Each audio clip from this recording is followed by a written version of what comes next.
I'm your host. And I'm happy to be here. We have quite the show for you today. But first, it's January 19th already. Can you believe it? We are deep into 2026. It's flying by. I have to ask you, how are the New Year's resolutions holding up? We're what, almost 3 weeks in? This is the danger zone. You know, it's funny you ask. Oh. The gym is surprisingly okay. But I did make one very specific resolution. I told myself I would stop doom scrolling and maybe read, lighter material. Happier things. Yes. Less depressing legal documents, more fiction, maybe a nice gardening book, something simple. Right. And our mission today is to cut through all the noise. Social media is just on fire with rumors and hot takes. We want to look at what exactly happened in that courtroom for Diddy and what is actually in those thousands of pages of Epstein files. And why it matters. Because this isn't just celebrity gossip, it's a stress test for our legal system. It asks a pretty simple question. Do the laws for you and me apply to the people who fly on private jets? Okay, so let's unpack this. We have to start with the news that just dropped. The sentencing of Sean Diddy Combs. This was an 8-week trial. It was a media circus, and now it has a conclusion. It does, and the result was...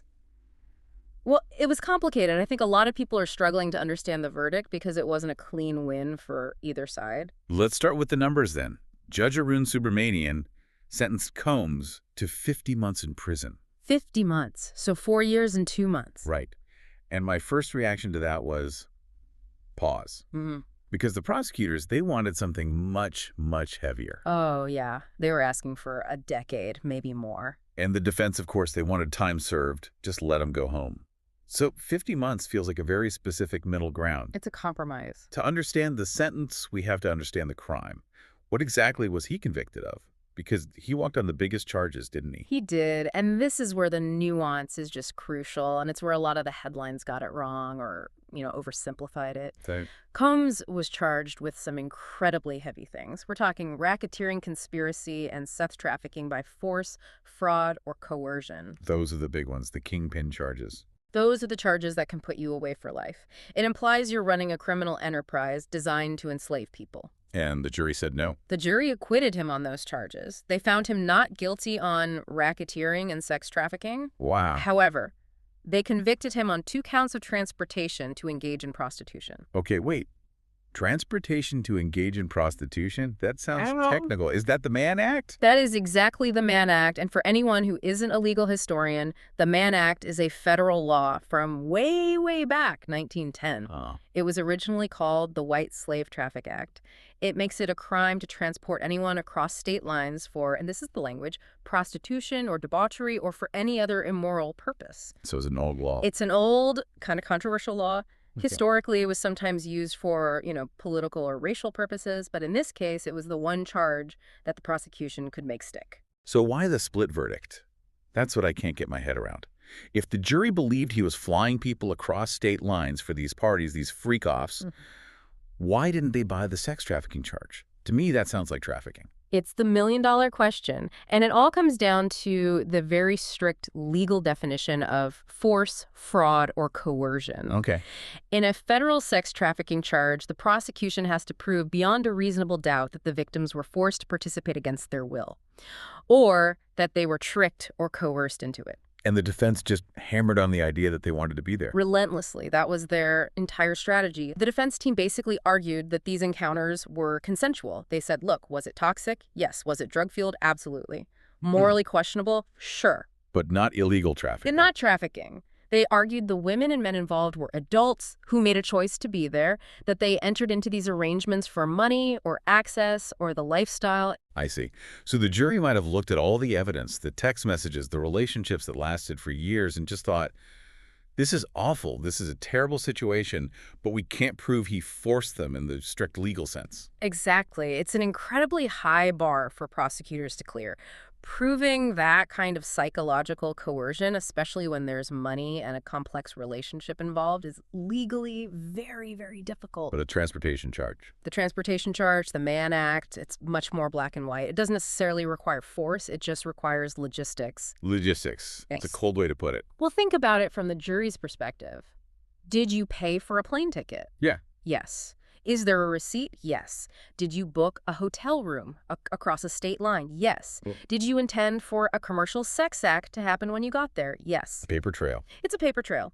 The jury looked at the flight logs, the credit card statements, the testimony about sex workers being flown from Miami to LA for these events, and they said, okay, that part is undeniable. That is transportation for prostitution. So it's like getting Al Capone on tax evasion. They couldn't prove the core of the criminal enterprise to the juror's satisfaction, but the logistics, the movement of money and people, Yeah. that was all on paper. That is a perfect analogy. The movement was the crime they could prove beyond a reasonable doubt. Which brings us back to the sentence. 50 months. Is that a lot or a little? The internet seems completely divided on this. It really depends on your perspective. Let's look at what each side wanted. The defense was arguing for time served. Right. Remember, Diddy's been locked up in the Metropolitan Detention Center in Brooklyn for about, 13 or 14 months already? Which is not a pleasant place, from what I've heard. Not at all. So his lawyers argued, look, his career is over, his reputation is destroyed, his empire is crumbling. 14 months in federal detention is enough punishment. Let him go. And the prosecution. The prosecution wanted the maximum, 10 years per count. They argued that even though he was acquitted of trafficking, the judge should still consider the whole pattern of abuse when deciding the sentence. So Judge Subramanian basically split the baby. He did. He tried to find a middle path. And in his sentencing remarks, he was very clear. He said a substantial sentence was necessary. He wanted to send a message that you can't use wealth and power to exploit people, that you can't treat human beings like cargo you ship around the country. But he couldn't sentence him for the crimes he was acquitted of. Exactly. He had to follow the sentencing guidelines for the two-man act convictions, not for the trafficking charges the jury rejected. And we should be clear, he gets credit for the time he's already served. That's right. He's already done about 13 months. So you take 50 months, subtract 13. He's looking at about 37 months left to serve. So just over 3 years. Roughly 3 years, yeah. 3 years. Okay. For a man who was, the king of New York, that's a staggering fall from grace. But I can imagine it's not the life sentence that some of the survivors were hoping for. It's definitely a mixed bag. It is accountability. He is a convicted felon, and he is going to federal prison. But is it justice? That's a question people are going to be debating for a very long time. And this is where the details, they get really disturbing. We have to talk about what actually happened inside that courtroom. Because even if he wasn't convicted of trafficking, the testimony that came out, it's harrowing. It has forever changed how people see him. It was incredibly difficult to listen to, even just reading the transcripts. The star witness, of course, was Cassie Ventura, Diddy's former girlfriend, an R&B singer. She's the one who started all of it. That was the catalyst, yes. Her civil suit back in 2023, which settled in, day? Unbelievably fast. The details in that suit just opened the floodgates, Yeah. and then she took the stand in this federal trial. She described these freak-offs. I think for a lot of us, that term was just sort of a tabloid headline, almost a joke. But her description, it was horrifying. This wasn't just a party. She described them as ordeals. She said they would last for days on end. She talked about heavy drug use, cocaine, ecstasy, ketamine, that she said was used to keep her and others compliant and awake. She described male sex workers being brought in and her being directed to perform sexual acts with them while Combs watched and in some cases filmed. She said she felt disgusting. She did. And she talked about the physical abuse. Being kicked, being stomped on. It was brutal testimony. And the control. Yeah. That's the part that really stood out to me in the transcripts. It went beyond the sexual acts. It was this total micromanagement of her entire life. She said he dictated everything, down to her nail polish color. That is a classic hallmark of coercive control. And that's why the acquittal on the trafficking charge is so frustrating for victim advocates. You have all the psychological signs of trafficking, the isolation, the financial control, the fear, the degradation. But legally, the jury got hung up on this idea of consent because she stayed in the relationship. It shows a gap between the law's definition of force and how psychological abuse actually works in the real world. A huge gap. But there was one piece of evidence that I think turned the entire tide of public opinion long before the verdict was ever read. That video. The 2016 surveillance footage from the Intercontinental Hotel in Los Angeles? Yes. I mean, we've all seen the descriptions of it at this point. Combs, wearing only a towel, chasing Cassie down a hotel hallway. He grabs her, throws her to the ground, kicks her, then drags her by her sweatshirt. That video was the turning point. Before that came out, it was all he said, she said. Combs had denied everything. He put out statements calling the allegations offensive, disgusting. He said he was being targeted. Right, but you cannot deny what's on a videotape. That footage showed the raw violence. It made the power dynamic physical and undeniable. And even though that specific assault wasn't what the federal charges were about, it wasn't interstate transportation, it just obliterated his defense in the court of public opinion. Completely. That video is the reason Howard University revoked his honorary degree. It's why New York City's mayor, Eric Adams, asked for the P to the city back. It made the monster, as the prosecution called him, real for the public. It stripped away that cool Puff Daddy persona and showed a violent abuser. So what does this all mean? For his music, for his legacy? I mean, I grew up on Bad Boy Records. Money problems, Biggie. That whole era defined the 90s for a lot of people. Can you still listen to it? Can we separate the art from the artist? That is the debate happening right now, isn't it? There was a quote from a music journalist, Peter A. Barry, that really stuck with me. He called Diddy the Bill Cosby of hip-hop. That's a heavy comparison. It is, but it fits, doesn't it? You have this figure who was seen as a pioneer, business genius, a cultural father figure. Cosby was America's dad. Diddy was the epitome of black excellence. And now that entire legacy is completely tainted by a pattern of predation. So the music might survive, but the man's reputation is gone. I think so. People will always listen to the Notorious B.I.G., but Sean Combs, the man. His story is no longer about being a business genius. You can't look at his success now without wondering who is being exploited to build that empire. It feels like a real reckoning.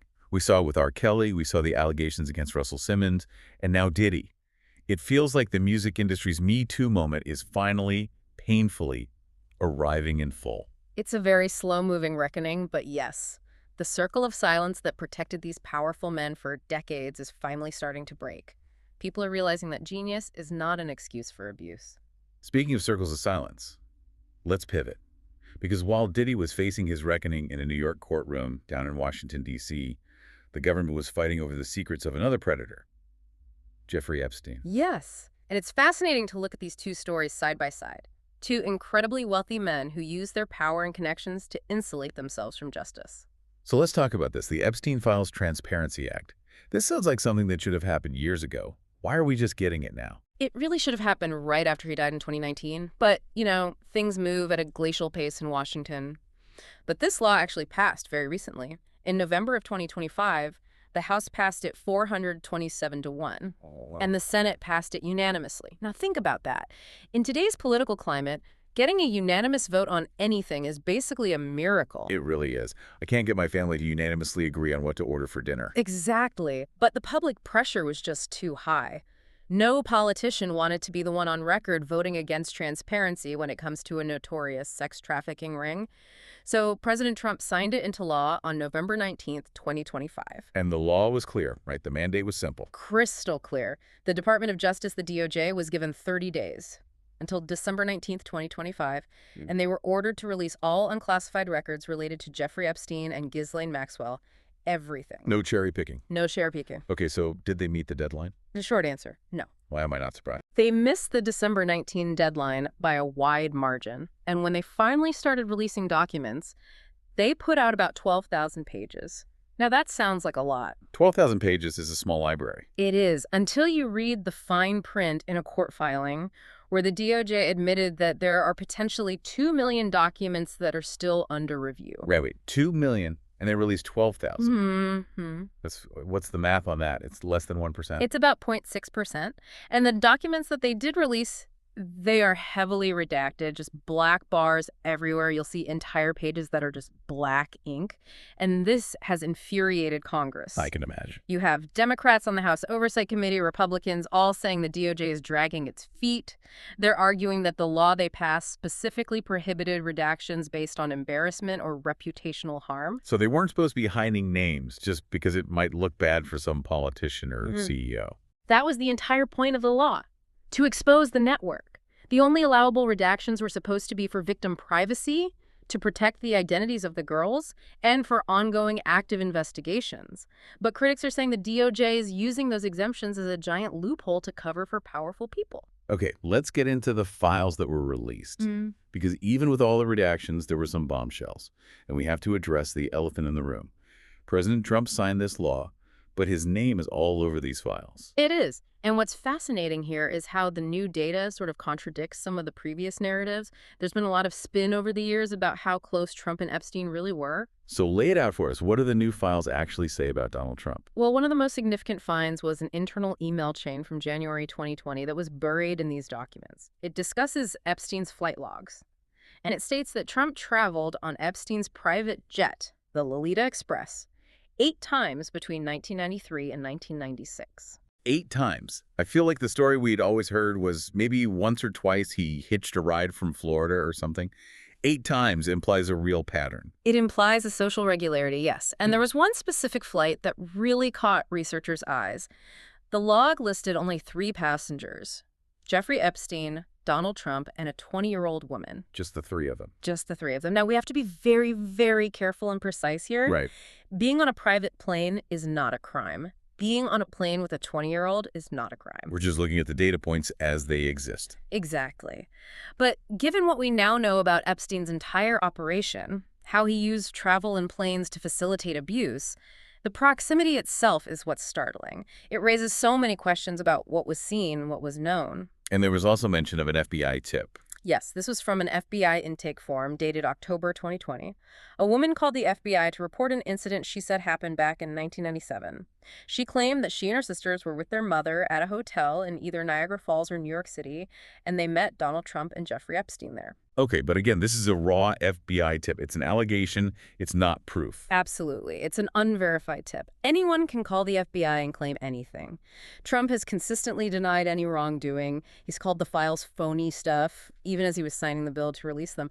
But what it shows is that the DOJ has had these specific allegations in its files for years. It shows the file on a sitting president was thicker than we knew. Who else came up? Because it wasn't just Trump. Epstein seemed to collect famous people like they were baseball cards. He really did. And the names that came out spanned every possible industry. We saw a truly bizarre email that involved Stephen Hawking. Stephen Hawking, this. Yes. This one is surreal. There was an email where Epstein was offering to pay people to help disprove an allegation that Stephen Hawking had participated in an underage orgy on his island in the Virgin Islands. What? That sounds like a sentence from a Mad Lib. Stephen Hawking, orgy, Virgin Islands. It's completely surreal. The email suggests Epstein was trying to get people to refute this claim. Now, again, there is no evidence that Hawking did anything inappropriate, but the very fact that he was in this orbit, that he was attending scientific conferences that Epstein funded on that island, it just shows how deep Epstein's network went. He wanted the legitimacy that came from associating with great scientific minds. And Bill Clinton. He's always been a central figure in all the rumors. He has. And the new files included photos, not of him, but of a painting of him. A bizarre oil painting that was found in Epstein's Manhattan mansion. It depicted Bill Clinton posing seductively in a blue dress and red heels, lounging in what looks like the Oval Office. That is deeply weird. And psychological. It speaks to the kind of psychological games Epstein was playing, doesn't it? It suggests he didn't just know these powerful people, he felt he had some kind of power over them, enough to mock them. Why would you have a painting like that of a former president in your home? And then you have the tech and finance guys. Right. We saw meeting notes mentioning Peter Thiel, Elon Musk, Steve Bannon. These documents show Epstein constantly trying to set up meetings, trying to weave himself into that world of tech and new money. And this is after his first conviction, right? That's the key. That is the key. A lot of this activity is happening after 2008, after he was a publicly registered sex offender. And yet some of the most powerful people in the world were still taking his calls, still going to his meetings. It shows that for some people, money and connections just trumped morality. This brings me to the list. This is what everyone on the internet is screaming about. Release the client list. Is there a list? This is a major misconception, and it's really important we clear this up. There is no single document titled the client list with names and services rendered. It's not like a ledger book from a brothel. Exactly. The files are a chaotic mess. They're flight logs, they're scribbled notes on message pads, they're emails, they're court depositions, they're old contact books. We are piecing together a puzzle from thousands of fragments. There's no single smoking gun document. Not that we've seen. In fact, the DOJ actually released a memo as part of this document dump where they stated they found no credible evidence of a specific blackmail list or that Epstein was murdered in order to protect such a list. So when people demand the list, They're asking for something that might not even exist in that clean format. They're asking for a simple answer to a very complicated network. But what we have is a field of shrapnel. We have to look at each piece. A flight here, a meeting there, an email over there, to build the bigger picture. You mentioned earlier the release was chaotic. I heard reports that some of the files were actually disappearing from the website. This is where it gets really interesting and where the conspiracy theories start to feel a little more plausible. When the DOJ finally dumped the files on their website, journalists and researchers were just downloading everything as fast as they could. Right. And reports came out, including from major news outlets, that at least 16 files briefly appeared on the DOJ's index page and then just vanished. Gone. And one of those files, allegedly, was titled with a description that included a photograph of Donald Trump. Now, the DOJ's official line is that it's a huge data project, errors happen, it was a glitch. But when files literally vanish in real time, Doesn't build a lot of trust. it fuels the idea that someone, somewhere, is actively scrubbing the record, and the redaction are the other part of that. The DOJ keeps citing privacy for victims and ongoing investigations, but critics are saying, wait a minute, Epstein is dead, Maxwell is in prison, who exactly is still being investigated? That is the big question. If there really is an ongoing investigation big enough to justify hiding almost 2 million documents, that implies there are other major targets out there. Precisely. And that brings us right back around to Diddy. How so? How do you connect these two? Because both of these cases, at their core, relied on the exact same mechanism. Oh? A circle of silence that was purchased with money and enforced by fear and power. Okay, right. In Diddy's case, he used his power in the music industry. I can make you a star, or I can crush your career. Exactly. And Epstein used his connections to the global elite. I know presidents. I know Nobel laureates. I have unlimited money. In Diddy's case, it was often direct threats and physical violence that controlled the victims. In Epstein's case, he curated this incredible network to insulate himself. He made himself so valuable, so connected, that nobody in power wanted to look too closely at what he was doing. It's the benefit of the doubt that extreme wealth buys you. That's it exactly. I mean, think about it. The FBI had a tip about Epstein abusing girls back in 1996. And nothing happened for over a decade. Why? Because when a regular person does something creepy, the cops get called. When a billionaire does it, people just assume there's a reasonable explanation. And meanwhile, Diddy was getting the key to the city while these rumors were swirling around him for years. For years. The freak-offs were not a secret in the music industry. People knew. But until the money was threatened, or until one woman, Cassie, was brave enough to file that lawsuit and speak out publicly, the system protected the powerful man. So where does this all leave us? Let's just recap. Sean Diddy Combs is going to prison for about 3 more years. He was acquitted of trafficking, but convicted of using interstate commerce to facilitate prostitution under the Mann Act. A substantial sentence that sends a message, but perhaps not the total crushing justice that the victims were hoping for. It's a compromise. And the Epstein files are slowly leaking out, drop by drop. We know Trump was on that plane more than we thought. We know the network included scientists and politicians, but we still don't have the full picture because 99% of the documents are still being hidden away. And they likely will be for a long, long time. The bureaucracy fights very hard to keep its secrets. It's also frustrating. But I suppose knowing even this much is better than not knowing at all. Knowledge is the first step, but action is the second. And that leads to a question I've been kind of mulling over this whole time. Go on. This raises a really important question about those 2 million unreleased Epstein documents. The DOJ keeps using the phrase ongoing investigations as the reason to withhold them. We are years past Epstein's death. We're past Ghislaine Maxwell's conviction. So if there is still an active, ongoing investigation that is so sensitive, it justifies this incredible level of secrecy. Who is the target? That is a chilling question. Was there a phase 2 of accountability coming? Is there another massive shoe about to drop on someone else from that infamous black book? Or is ongoing investigation just a permanent shield? Is it a rubber stamp the government can use forever to say, sorry, we can't show you this, we're working on it, when really they're just protecting the powerful? Wow. Is the silence protecting an active investigation, or is the investigation just an excuse for permanent silence? I don't know the answer. But the fact that Sean Combs, a man who seemed untouchable for 30 years, is actually going to jail, it proves that sometimes, eventually, the wall of silence does crack. Well, on that note, Yeah. thank you for breaking all of this down. It is dense, it is dark, but it is so important. It's always a pleasure, even when the subject matter is this heavy. And for you listening, try to look past the headlines. It's so easy to get caught up in the celebrity gossip of who was on the plane or what happened at the party. But look at the systems at play here. Look at the Mann Act conviction, how prosecutors used a dusty old law about logistics to get a conviction when they couldn't prove force. Look at the delays in the Transparency Act. And just ask why. Why does the machinery of justice move so differently for the people at the very top? And keep asking the questions. Absolutely. Catch you on the next Deep Dive.